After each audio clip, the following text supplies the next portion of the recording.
Il y a des jours où tout en nous crie « recommence ». Pas juste un changement de décor, pas juste un nouveau job, une nouvelle ville, un nouveau cercle.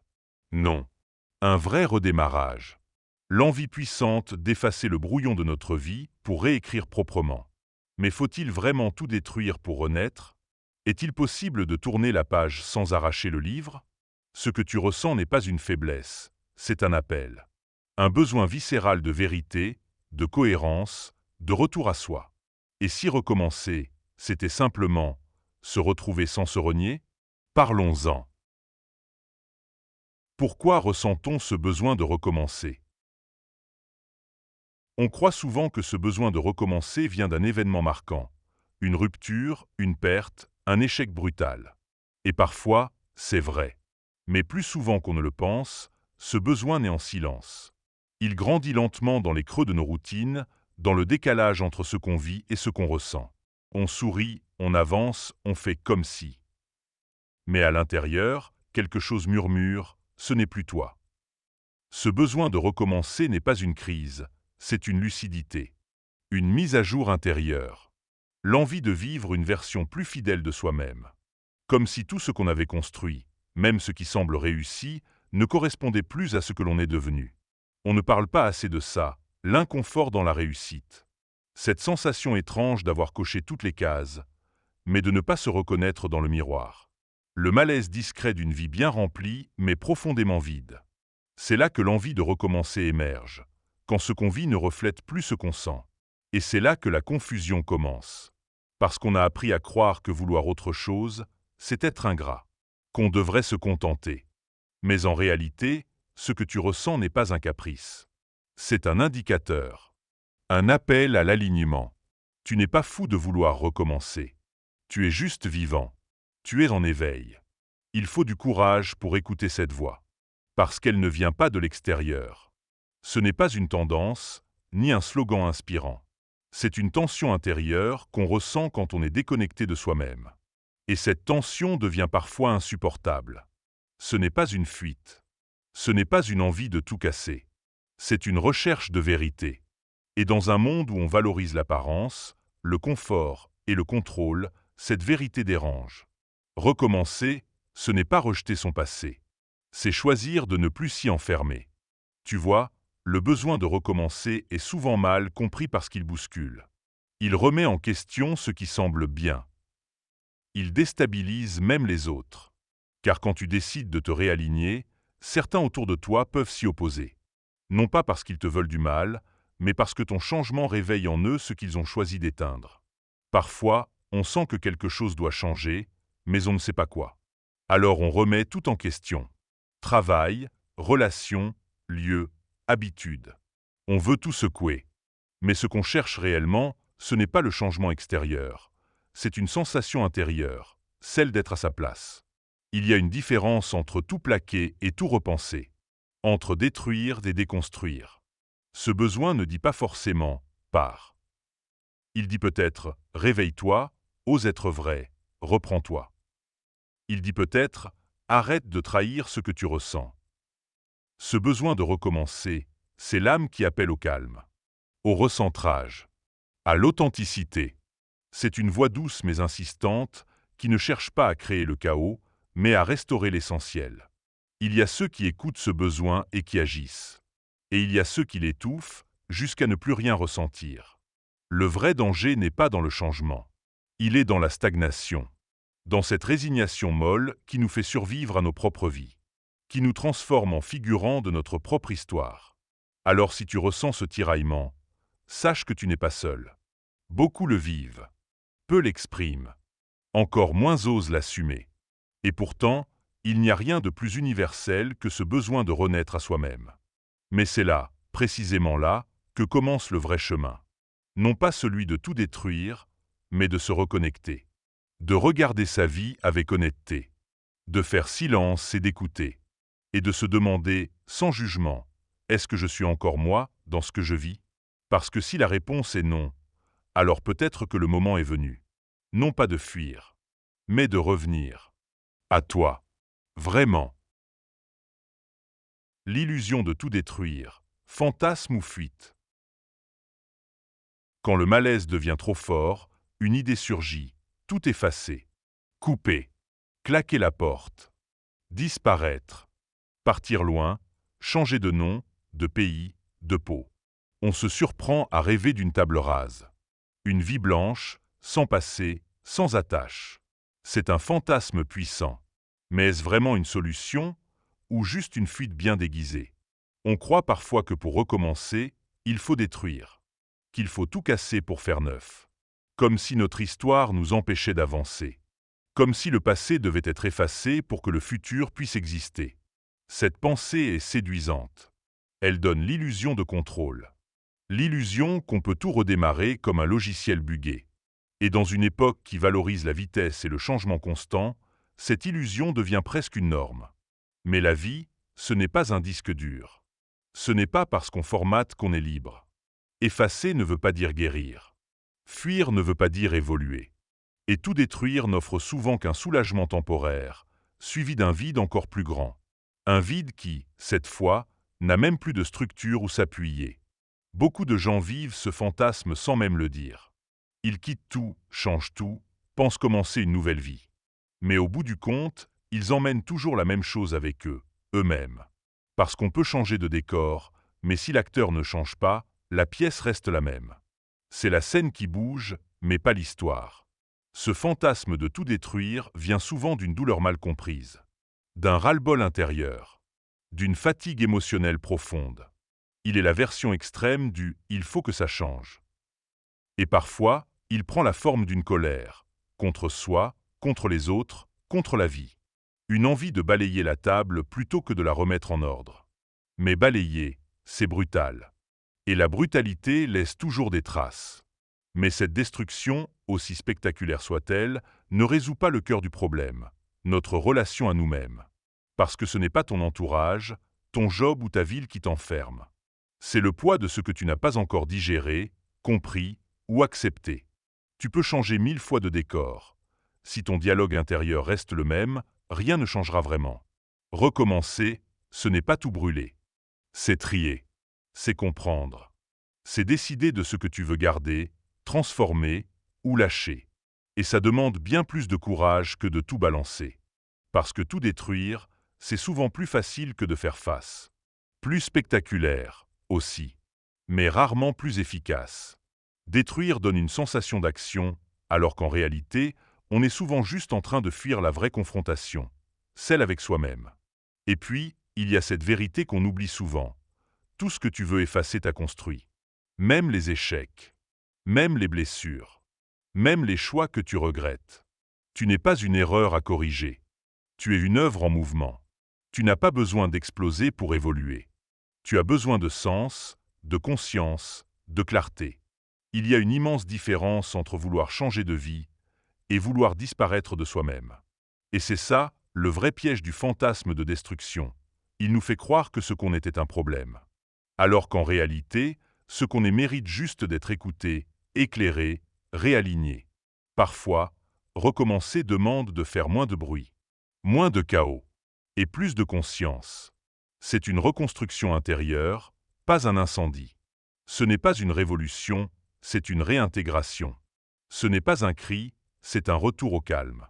Alors, fantasme ou fuite? Peut-être un peu des deux. Mais une chose est sûre, si tu veux vraiment recommencer, commence par te demander ce que tu veux créer, et non ce que tu veux fuir. Car la création commence toujours là où la destruction s'arrête. Parce qu'on ne bâtit pas une vie sur des ruines, on la construit sur un sol stable. Et ce sol, c'est toi. Ta vérité, ton honnêteté, et ta capacité à transformer, sans forcément tout raser. Ce que veut vraiment dire « recommencer de zéro ». On utilise souvent l'expression « recommencer de zéro » comme si elle voulait dire repartir à nu. Comme s'il fallait effacer chaque trace de ce qu'on a vécu. Mais au fond, qu'est-ce que ça veut dire? Vraiment? Recommencer de zéro, ce n'est pas tout oublier. Ce n'est pas nier ce qu'on a été. Ce n'est pas se renier. C'est un mythe, ça. Un idéal fantasmé d'une nouvelle vie, pure, vierge, sans histoire. Mais la vérité, c'est qu'on ne recommence jamais de zéro. Et heureusement. Parce que tu n'es pas un produit à relancer. Tu es un être vivant, en mouvement. Tu portes avec toi ce que tu as appris, aimé, perdu, compris. Ce qu'on appelle zéro est en réalité un point de conscience. Un moment précis où tu choisis d'être vrai. De changer non pas parce que tu rejettes ce que tu étais, mais parce que tu veux mieux honorer ce que tu deviens. Recommencer de zéro, c'est comme changer de niveau dans un jeu. Tu ne repars pas à la case départ, tu avances avec de nouvelles règles, de nouveaux outils, une autre vision. Ton passé n'est pas une chaîne, c'est une base. C'est ton socle, ton terrain d'évolution. Sans lui, tu n'aurais même pas conscience de ton besoin de changement. Le vrai recommencement n'est pas visible de l'extérieur. Il commence dans une décision intérieure. Une bascule, souvent silencieuse, où tu arrêtes de faire semblant. Où tu arrêtes de maintenir une version de toi qui ne te ressemble plus. Ce n'est pas un grand show, c'est un réalignement discret. C'est une reconnexion intime avec ce que tu ressens profondément, sans les filtres imposés par l'extérieur. Et parfois, ça commence par une simple phrase, dite à soi-même « Je ne veux plus vivre comme ça ». Ou encore « Je mérite plus que ce que je tolère ». Ces phrases-là, aussi simples soient-elles, peuvent tout changer. Parce qu'elles marquent un retour à soi. Un retour à la vérité. Recommencer de zéro, c'est accepter que le changement soit progressif. Ce n'est pas un grand saut, c'est une succession de pas. Ce n'est pas une révolution, c'est une transition. C'est comme allumer une lumière dans une pièce qu'on n'avait jamais osé ouvrir. Et découvrir qu'on n'a pas besoin de tout jeter. Juste de réorganiser, de réinvestir, de réenchanter. Et parfois même, simplement, d'ajuster. Ce processus demande du temps, de la patience et une forme de douceur envers soi-même. Parce que tu vas douter. Tu vas vouloir revenir en arrière. Tu vas avoir peur. Et c'est normal. C'est même sain. Le doute ne signifie pas que tu fais fausse route. Il signifie que tu es en mouvement. Que quelque chose bouge. Que quelque chose cherche à se réaligner. Recommencer de zéro, c'est arrêter de chercher à devenir quelqu'un pour enfin choisir d'être toi. Sans les masques. Sans les stratégies de survie. Juste toi, dans ta version la plus honnête, la plus dépouillée, la plus lucide. Et ça, c'est un acte de courage. Alors non, tu ne repartiras jamais vraiment de zéro. Et c'est tant mieux. Parce que ce que tu portes en toi, même dans le chaos, même dans les erreurs, même dans les regrets, a de la valeur. Ce n'est pas un fardeau, c'est une matière vivante. Et c'est à partir de là que tu peux recommencer pour de vrai. Pas depuis rien, mais depuis toi. La mémoire comme matière première du renouveau. On parle souvent de la mémoire comme d'un poids. Un fardeau dont il faudrait se libérer pour avancer. Mais si c'était exactement l'inverse? Et si notre mémoire était, non pas un frein, mais une matière première précieuse pour reconstruire autrement? Chaque souvenir, chaque erreur, chaque joie, chaque douleur contient des indices, des graines, des enseignements. Rien ne survient dans ta vie sans laisser une trace, et cette trace, même si elle semble inutile ou douloureuse, peut devenir un repère. Une boussole. Non pas pour te figer dans le passé, mais pour t'aider à orienter ton futur. Vouloir se libérer du passé, c'est légitime. Mais croire qu'il faut l'oublier pour aller mieux, c'est une illusion. Le passé non digéré ne disparaît pas. Il se cache. Il s'infiltre dans nos choix, dans nos silences, dans nos réactions. Il agit en coulisses, tant qu'on ne le regarde pas en face. La vraie libération ne vient pas de l'oubli, mais de l'intégration. C'est là que commence le travail profond. Faire la paix avec ce qui a été, non pas pour l'idéaliser, ni pour s'y attacher, mais pour le comprendre. Pour l'accueillir comme une partie de soi. Pour lui dire « Tu as existé, tu m'as façonné, mais tu ne me définis plus ». Notre mémoire, même dans ce qu'elle a de plus bancal, contient nos fondations. Et pour construire autrement, on a besoin de savoir sur quoi on s'appuie. Sinon, on risque de répéter. De revenir, inconsciemment, à ce qu'on croyait avoir fui. La mémoire non assumée devient un piège. La mémoire reconnue devient une ressource. C'est pourquoi chaque recommencement véritable implique un regard nouveau sur son histoire. Un regard qui ne juge pas, mais qui observe. Qui décortique. Qui trie. Un regard lucide et doux à la fois. Parce que la mémoire est vivante. Elle évolue. Ce qu'hier tu considérais comme un échec peut devenir demain une étape cruciale. Ce qui te faisait honte peut devenir ta plus grande force. La mémoire peut servir d'ancrage, d'inspiration. Elle peut même être un outil créatif, un moteur puissant, à condition de ne pas s'y accrocher comme à une identité figée. La mémoire n'est pas là pour te rappeler qui tu étais, mais pour te rappeler ce que tu veux devenir, en conscience, en maturité, en vérité. Recommencer, ce n'est pas nier ce qu'on a traversé. C'est honorer ce qu'on a traversé et choisir de s'en servir. C'est là que la transformation devient réelle. C'est là que tu ne subis plus ton histoire, tu l'utilises, tu la transmutes. La mémoire ne te retient pas, elle t'informe.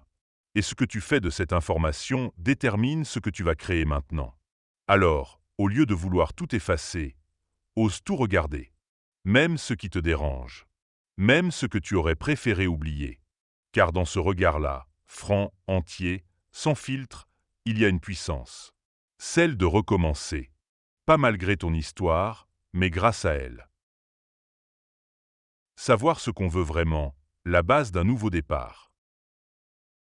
Recommencer, ce n'est pas seulement quitter quelque chose. C'est aller vers autre chose. Et pour ça, il faut savoir où tu vas. Ce que tu veux.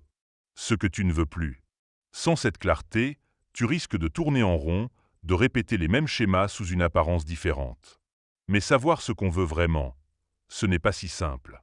Parce que beaucoup de nos désirs sont influencés par ce qu'on a vu, entendu, imité. Par ce qu'on pense devoir vouloir. Et parfois, on confond ce qu'on veut avec ce qu'on espère que les autres vont valider. Ce qu'on croit être la bonne décision et non la décision juste pour soi. Alors la vraie question, c'est qu'est-ce qui te nourrit profondément? Qu'est-ce qui te fait sentir vivant? Pas ce qui flatte ton image. Pas ce qui impressionne. Ce qui t'apaise. Ce qui t'aligne. Ce qui résonne dans ton ventre, pas seulement dans ta tête. Ce n'est pas toujours facile à nommer, mais tu le reconnais quand tu le ressens. Parfois, on passe des années à poursuivre des objectifs qui ne sont pas les nôtres. On grimpe des montagnes pour découvrir qu'on est au sommet d'un paysage qui ne nous touche pas. C'est violent. C'est déstabilisant. Mais c'est aussi une chance. Parce que c'est souvent dans ce vide-là que naît la vérité. Savoir ce que tu veux vraiment demande de faire du tri à l'intérieur. D'écouter les silences. De distinguer la voix de ton cœur de celle de ta peur. Et ça prend du temps. Parce que la vérité ne crie pas. Elle chuchote. Elle attend que tu fasses assez de place pour l'entendre. Et tu sais quoi? Ce que tu veux vraiment, parfois, ça n'a pas de nom. Ce n'est pas une carrière, un lieu, une personne. C'est une sensation, une qualité d'existence, un rythme, une façon d'être. Ce n'est pas toujours concret, mais c'est toujours ressenti. Et plus tu l'écoutes, plus elle devient évidente. Tu n'as pas besoin d'avoir toutes les réponses. Mais tu as besoin d'être honnête avec toi-même. De reconnaître ce qui sonne faux dans ta vie actuelle. D'avoir le courage de dire « ça, ce n'est plus pour moi ». Et d'oser formuler, même maladroitement, ce vers quoi tu aimerais aller. Même si c'est flou, même si c'est vulnérable. Savoir ce que tu veux, c'est poser la première pierre d'un nouveau départ. C'est te donner une direction, une cohérence. Ce n'est pas une promesse de réussite immédiate.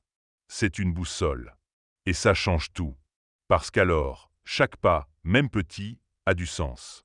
Quand tu sais ce que tu veux, tu deviens sélectif. Tu cesses de t'éparpiller. Tu apprends à dire non. Tu construis avec intention et non par réaction. Tu passes du mode survie au mode création. Alors, prends ce temps. Même si c'est lent. Même si c'est flou. Car c'est cette vérité-là, intime, simple, incarnée, qui transformera ton recommencement en renaissance réelle. Faire la paix avec ce qui a été, pour honorer ce qui vient. Recommencer vraiment, c'est accepter de regarder derrière soi. Non pas pour s'y perdre, mais pour y faire la paix.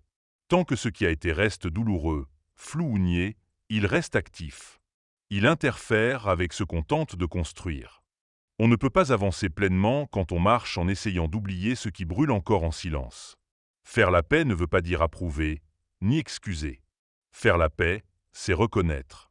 Reconnaître que ça a existé, que ça t'a blessé, formé, ébranlé, parfois même détruit, mais que ça fait partie du chemin.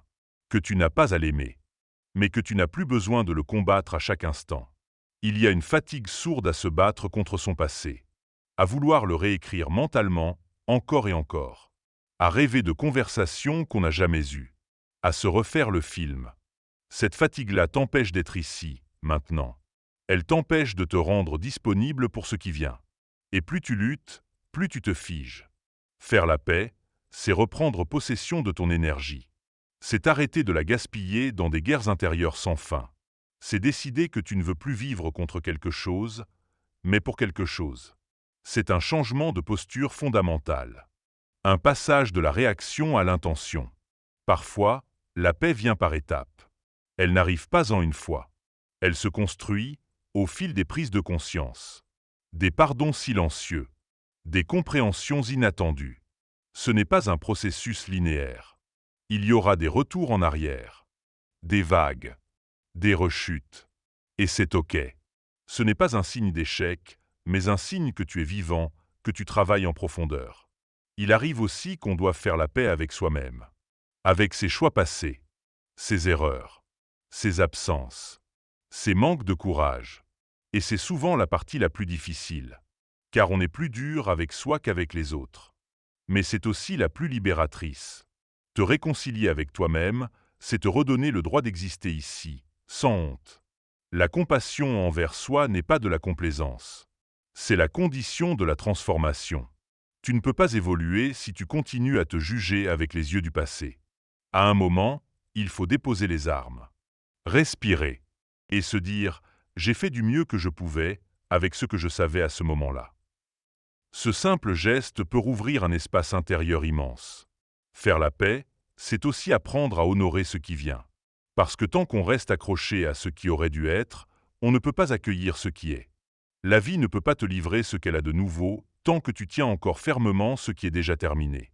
Honorer ce qui vient, c'est se mettre dans une disposition d'ouverture. Ce n'est pas un optimisme naïf. C'est un acte de foi. C'est croire que la suite peut être belle, non pas malgré ce que tu as vécu, mais grâce à ce que tu as vécu, justement. Tu n'as pas besoin d'un passé parfait pour créer un futur vrai. Tu as juste besoin de paix. Et parfois, cette paix commence par un simple mot, assez. Assez de guerre. Assez de fuite.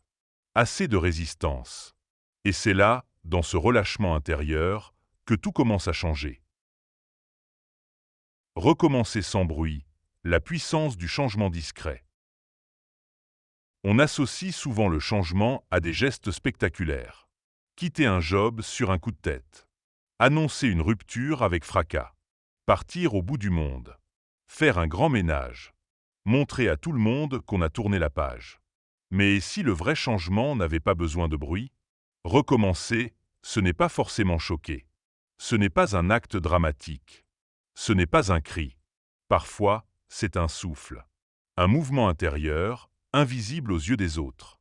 Un glissement progressif d'une version de soi vers une autre. Presque imperceptible, mais décisif. Les transformations les plus profondes ne sont pas toujours spectaculaires. Elles sont silencieuses, solitaires. On ne les voit pas tout de suite, mais elles changent tout. Parce qu'elles ne cherchent pas à prouver, elles cherchent à être vraies. Elles ne sont pas dans la démonstration. Elles sont dans l'intégration. Tu n'as pas besoin de tout expliquer à tout le monde.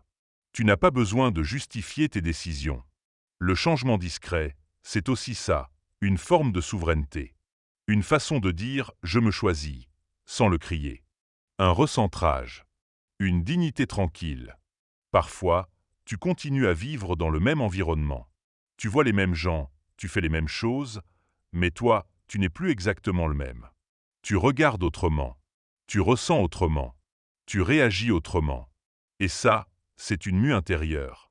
Une évolution profonde, invisible pour les autres, mais évidente pour toi. Il faut du courage pour changer sans validation extérieure.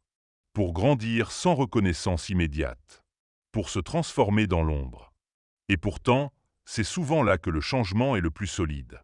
Parce qu'il n'est pas motivé par l'image, mais par la vérité. Il n'est pas influencé par les applaudissements, mais par la nécessité intérieure. Le bruit attire l'attention, mais le silence nourrit la profondeur. Et parfois, c'est justement dans ce silence que naît la cohérence. Le calme. La stabilité. Ce silence, loin d'être un vide, devient un espace de reconstruction. Un espace sacré, protégé du jugement et des regards. Tu n'as pas besoin que le monde t'applaudisse pour évoluer. Tu as juste besoin de te respecter assez pour suivre ce que tu sais être juste, même si personne ne le voit. Même si personne ne comprend. Ce chemin discret est souvent le plus aligné. Il y a une puissance énorme dans les décisions prises dans l'intimité. Celles que tu ne postes pas. Celles que tu ne racontes pas. Celles que tu vis. Ce sont elles qui te construisent. Pas parce qu'elles sont visibles, mais parce qu'elles sont sincères. Authentiques. Durables. Recommencer sans bruit, c'est une déclaration intérieure. Ce n'est pas une fuite. Ce n'est pas de la timidité. C'est une forme de confiance. Une posture qui dit « Je n'ai rien à prouver. Je veux juste être en paix. Être moi. » Et parfois, ce sont ces choix-là, discrets, invisibles, sans éclat, qui changent tout. Parce qu'ils viennent du bon endroit. Du dedans. Et qu'ils transforment ta vie sans que personne ne le voie, sauf toi. Témoignage silencieux. Comment les autres le vivent et ne le disent pas. Tu n'es pas seul. Même si tu as parfois l'impression de l'être. Même si, autour de toi, personne ne semble remettre sa vie en question. La vérité, c'est que beaucoup de gens recommencent, souvent, mais en silence. Ils ne le crient pas. Ils ne l'affichent pas sur les réseaux. Ils n'en parlent pas à voix haute. Mais intérieurement, ils ont fait un choix. Ils ont tourné une page. Ils ont débranché quelque chose. Ils ont reconnecté ailleurs. Et tu le sens parfois, sans même qu'ils le disent. Leur énergie change. Leur regard s'apaise. Quelque chose en eux s'est réorganisé. Il y a cette collègue qui semble plus posée, sans que tu comprennes pourquoi. Ce voisin qui a soudain ralenti, comme s'il avait trouvé un autre rythme. Cet ami qui, sans explication, a cessé de courir après ce qui brille. Ces personnes ne font pas de discours. Elles vivent leur changement.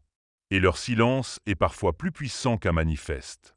On croit que les grands tournants sont toujours visibles. Mais en réalité, les vraies renaissances se passent souvent dans l'ombre. Elles ne sont pas spectaculaires. Elles sont profondes. Et ce silence n'est pas de la honte. C'est de la pudeur. C'est du respect. Une façon de protéger ce qui est encore fragile, ce qui est encore en train de naître. Ces gens-là ne sont pas des exceptions. Ils sont partout. Dans ta famille. Dans ton entourage. Dans ton café du matin. Certains reprennent leur souffle après des années d'asphyxie intérieure. D'autres réapprennent à marcher avec eux-mêmes. À dire non. À dire vrai. À vivre autrement, plus lentement, plus consciemment. Ils ne le disent pas, mais ils le vivent. Pleinement. Et tu sais quoi? Tu en fais peut-être déjà partie. Tu es peut-être, toi aussi, un de ces témoignages silencieux. Tu n'as peut-être pas changé de ville, de métier ou de couple, mais tu as changé de regard, de rythme, de vibration intérieure. Et ça, c'est énorme. Ce sont ces micro-mouvements invisibles qui, mis bout à bout, transforment une vie. Il y a une beauté immense dans ces transformations discrètes. Elles n'ont pas besoin de validation. Elles ne cherchent pas les faits. Elles cherchent la véracité. Elles ne sont pas là pour convaincre. Elles sont là pour incarner, chaque jour un peu plus. Alors quand tu doutes, rappelle-toi que tu n'es pas seul. Que d'autres aussi traversent ce chemin. Qu'il existe une humanité souterraine, en mouvement, en éveil, en transformation. Et que même si elle ne fait pas de bruit, elle est bien là. Elle vit. Elle évolue. Et peut-être qu'un jour, ta propre discrétion deviendra une inspiration. Alors, est-ce possible de recommencer sans tout détruire? De repartir autrement, sans faire table rase? De s'aligner sans fuir? La réponse est oui. Mais il y a une condition essentielle. Il faut être prêt à changer de regard, pas seulement de décor. Ce qui doit être détruit, ce n'est pas ta vie. Ce sont les illusions qui t'enferment. Les automatismes qui t'étouffent. Les masques que tu as portés trop longtemps. Ce sont ces couches accumulées au fil du temps, ces compromis muets, ces adaptations invisibles, qui ont créé un décalage entre ce que tu vis et ce que tu es. Recommencer ne signifie pas rejeter. Ça signifie réintégrer. Reprendre les morceaux éparpillés de soi et les réunir autrement. Avec plus d'honnêteté, plus de cohérence, plus de présence. Ce n'est pas une guerre contre ton passé, c'est une paix avec ton devenir. Tu peux recommencer sans tout brûler. Tu peux t'élever sans détruire ce qui t'a porté jusque-là. Il ne s'agit pas d'effacer, mais de transformer.